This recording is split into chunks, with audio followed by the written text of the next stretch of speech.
বন্ধুরা, তোমরা তো জানোই আমার বিয়ে হয়ে গেছে, ওর জন্য অনেকদিন ব্লগ দেওয়া হয়নি। তো আজকে নিয়ে আসলাম নতি রান্না করবো আর পটলের চচ্চড়ি রান্না করব, দেখতেই পারলে। তো আমি একটু পেঁয়াজ কাটতে বসে যাব।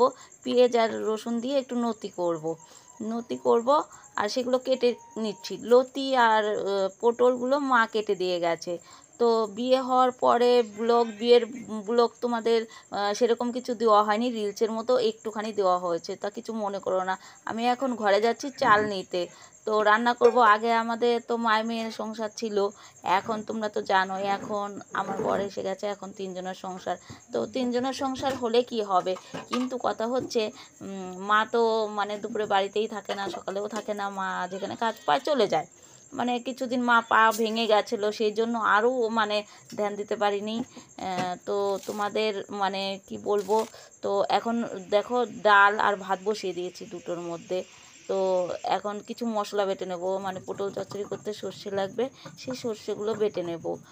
নিয়ে পেঁয়াজ রসুন এগুলো ছেঁচে তারপরে রান্না করব। তোমাদের পুরোটা রান্নাটা দেখাতে পারলাম না, যেটুকুনি মানে করার ছিল। জানোই তো আমার মোবাইল ধরার কেউ নেই, তো আমি একা একা মোবাইল বসিয়ে রেখে কাজ করছি আর তোমাদের সাথে মানে কিছু গল্প করছি।